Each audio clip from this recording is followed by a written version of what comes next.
Thank you very kindly, my friends.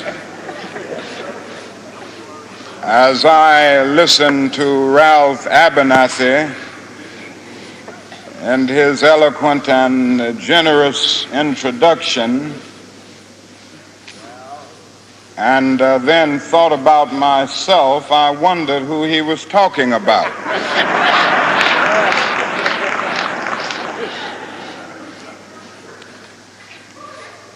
It's always good to have your closest friend and associate to say something good about you.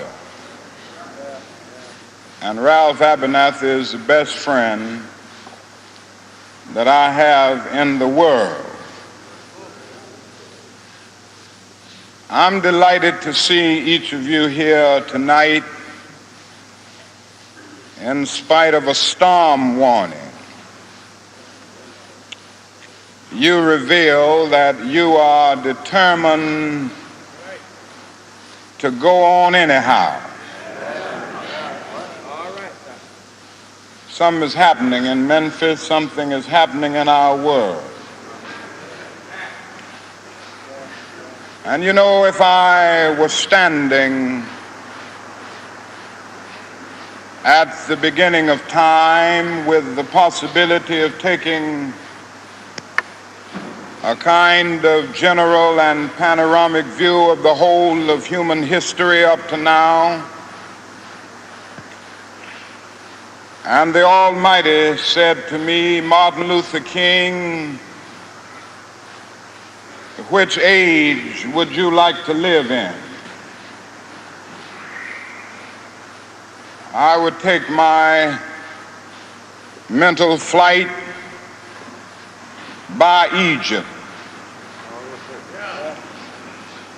And I would watch God's children in their magnificent trek from the dark dungeons of Egypt through, or rather across the Red Sea, through the wilderness on toward the Promised Land.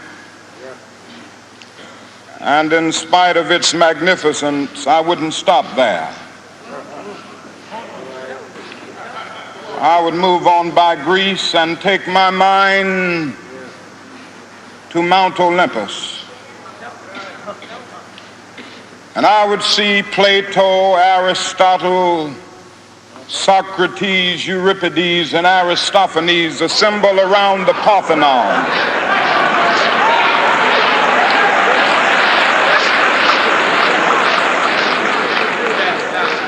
And I would watch them around the Parthenon as they discussed the great and eternal issues of reality, but I wouldn't stop there. I would go on even to the great heyday of the Roman Empire. And I would see developments around there through various emperors and leaders. But I wouldn't stop there. I would even come up to the day of the Renaissance and get a quick picture of all that the Renaissance did for the cultural and aesthetic life of man, but I wouldn't stop there. I would even go by the way that the man for whom I'm named had his habitat. And I would watch Martin Luther as he tacks his 95 Theses on the door at the Church of Wittenberg, but I wouldn't stop there. I would come on up even to 1863 and watch a vacillating president by the name of Abraham Lincoln finally come to the conclusion that he had to sign the Emancipation Proclamation, but I wouldn't stop there.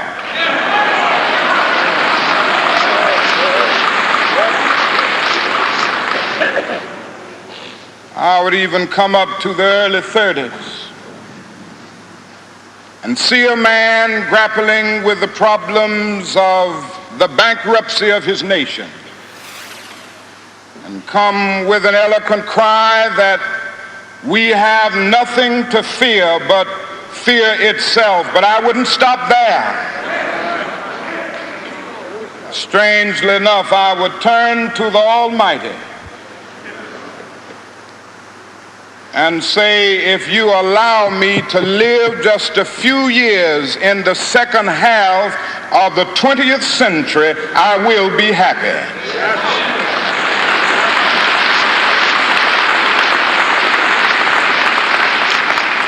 Now that's a strange statement to make because the world is all messed up.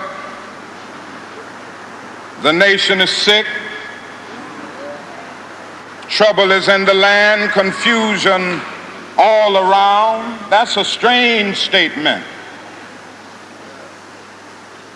But I know somehow that only when it is dark enough can you see the stars.